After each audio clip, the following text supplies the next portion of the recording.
ಬೆಂಗಳೂರಲ್ಲಿ ಉದ್ಯಮಿಗಳ ಮನೆ ಕಳ್ಳರ ಗ್ಯಾಂಗ್ ಲಾಕ್ ಆಗಿದೆ. ವಿದ್ಯಾರಣ್ಯಪುರ ಠಾಣೆ ಪೊಲೀಸರಿಂದ 4 ಅರೆಸ್ಟ್ ಆಗಿದ್ದಾರೆ. ಉದ್ಯಮಿಗಳ ಮನೆಗಳನ್ನೇ ಟಾರ್ಗೆಟ್ ಮಾಡ್ತಾ ಇತ್ತು ಈ ಗ್ಯಾಂಗ್. 3 ತಿಂಗಳು ಪ್ಲಾನ್ ಮಾಡಿ ಮನೆಯನ್ನ ದೋಚ್ತಾ ಇದ್ರು.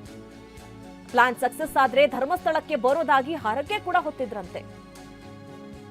ಒಂದೇ ಕಳ್ಳತನ ಮಾಡಿ ಲೈಫ್ ನಲ್ಲಿ ಸೆಟ್ಲ್ ಆಗೋ ಪ್ಲಾನ್ ಅನ್ನ ಮಾಡ್ಕೊಂಡಿದ್ರು. ಕಳ್ಳರ ಗ್ಯಾಂಗ್ಗೆ ಮನೆ ಕೆಲಸದಾಳುಗಳಿಂದಲೇ ಮಾಹಿತಿ ಸಿಗ್ತಾ ಇತ್ತು. ಡಿಸೆಂಬರ್ 24ರಂದು ಡೊನಾಟಾ ಕೌಂಟಿ ವಿಲ್ಲಾದಲ್ಲಿ ಕಳ್ಳತನವನ್ನ ಮಾಡಿದ್ರು. ಉದ್ಯಮಿ ಗೋಪಾಲ್ ಶಿಂದೆ ಅನ್ನೋರ ಮನೆಯಲ್ಲಿ ಕಳ್ಳತನ ಮಾಡಿದ್ರು. ಮಂಜುನಾಥ್, ಚಂದನ್, ನರೇಂದ್ರ, ಮಂಜಿತ್ ಈಗ ಸದ್ಯ ಅರೆಸ್ಟ್ ಆಗಿದ್ದಾರೆ. 1,37,27,000 ಮೌಲ್ಯದ ಚಿನ್ನಾಭರಣವನ್ನ ವಶಕ್ಕೆ ಪಡೆಯಲಾಗಿದೆ.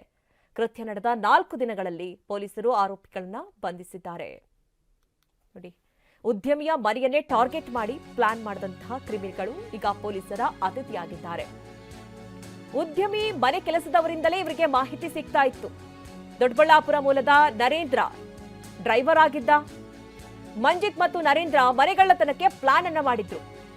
ಮನೆ ಕೆಲಸ ಡ್ರೈವಿಂಗ್ ಮಾಡಿಕೊಂಡು ಎಷ್ಟು ದಿನ ಇರೋದು, ಮಾಲೀಕನ ಮನೆ ಕಳ್ಳತನ ಮಾಡಿ ಸೆಟ್ಲ್ ಆಗೋ ಪ್ಲಾನ್ ಅನ್ನ ಮಾಡಿದ್ರು.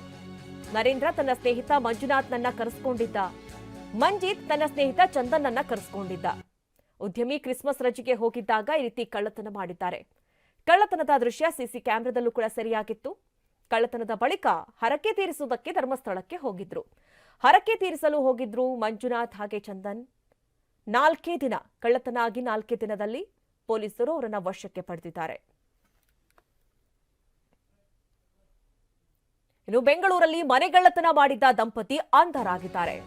ಪಶ್ಚಿಮ ಬಂಗಾಳ ಮೂಲದ ದಂಪತಿಯನ್ನ ಸದ್ಯ ಪೊಲೀಸರು ಬಂಧಿಸಿದ್ದಾರೆ. ಗಂಡ ಹೆಂಡತಿ ಇಬ್ರು ಸೇರ್ಕೊಂಡು ಕಳ್ಳತನ ಮಾಡ್ತಾ ಇದ್ರು. ಪಶ್ಚಿಮ ಬಂಗಾಳ ಮೂಲದ ದಂಪತಿ ಅನ್ನೋದು ಗೊತ್ತಾಗ್ತಾ ಇದೆ. ಸದಾಶಿವನಗರ ಪೊಲೀಸರಿಂದ ಹಾಜಿರಾ ಹಾಗೆ ಶಬೀರ್ ಬಂಧನವಾಗಿದೆ. ಸದಾಶಿವನಗರ ಅಭಿಷೇಕ್ ಅನ್ನುವಂಥವರ ಮನೆಯಲ್ಲಿ ಕಳ್ಳತನ ಮಾಡಿದ್ರು. 2024ರವರೆಗೆ ಅಭಿಷೇಕ್ ಮನೆಯಲ್ಲೇ ಈ ಹಾಜಿರಾ ಕೆಲಸ ಮಾಡ್ತಾ ಇದ್ರು. ಮೊನ್ನೆ ಡಿಸೆಂಬರ್ನಲ್ಲಿ ಮತ್ತೆ ಕೆಲಸಕ್ಕೆ ಸೇರ್ಕೊಂಡಿದ್ಲು. 3 ತಿಂಗಳ ಹಿಂದೆ ಶಬೀರ್ನನ್ನ ಮದುವೆಯಾಗಿದ್ರು ಹಾಜಿರಾ. ಹಾಜಿರಾ ಶಬೀರ್ ಇಬ್ರು ಕೂಡ ಕೆಲಸಕ್ಕೆ ಸೇರ್ಕೊಂಡಿದ್ರು. ಕೆಲಸಕ್ಕೆ ಸೇರ್ಕೊಂಡು ಆ ನೆಪದಲ್ಲಿ ಮನೆಗಳ್ಳತನ ಮಾಡಿದ್ದಾರೆ. ಡಿಸೆಂಬರ್ 30ರಂದು ಟ್ರಿಪ್ಗೆ ಹೋಗಿದ್ರು ಅಭಿಷೇಕ್ ಕುಟುಂಬ. ಮನೆ ಕೀ ಬಳಸಿಕೊಂಡು 900 ಗ್ರಾಂ ಚಿನ್ನ ಕಳ್ಳತನ ಮಾಡಿದ್ದಾರೆ. ಅಂದ್ರೆ 1,37,00,000 ಮೌಲ್ಯದ ಚಿನ್ನಾಭರಣವನ್ನ ಕಳ್ಳತನ ಮಾಡಿದ್ರು. ಡಿಸೆಂಬರ್ 31ರಂದು ಮನೆಗೆ ಬಂದಾಗ ಕೃತ್ಯ ಬೆಳಕಿಗೆ ಬಂದಿದೆ. ದೂರು ದಾಖಲಿಸಿದ್ರು. ಈಗ ದಂಪತಿಯನ್ನ ಸದ್ಯ ಪೊಲೀಸರು ಬಂಧಿಸಿದ್ದಾರೆ, ವಿಚಾರಣೆಯನ್ನ ನಡೆಸಿದ್ದಾರೆ. ಈ ಹಿಂದೆ 2024ರಲ್ಲಿ ಆ ಹಾಜಿರಾ ಅನ್ನುವಂಥ ಮಹಿಳೆ ಕೆಲಸ ಮಾಡ್ತಾ ಇದ್ರು, ಬಿಟ್ಟು ಹೋಗಿದ್ರು. 3 ತಿಂಗಳ ಹಿಂದೆ ಮತ್ತೆ ಸೇರ್ಕೊಂಡಿದ್ರು, ಮದುವೆ ಆಗಿದ್ರು. ಇಬ್ರು ದಂಪತಿಗಳು ಸೇರ್ಕೊಂಡು ಅವರ ಮನೆ ಕಳ್ಳತನ ಮಾಡಿದ್ದಾರೆ. ಈಗ ಪೊಲೀಸರ ಕೈಗೆ ಸಿಕ್ಕಾಕೊಂಡಿದ್ದಾರೆ.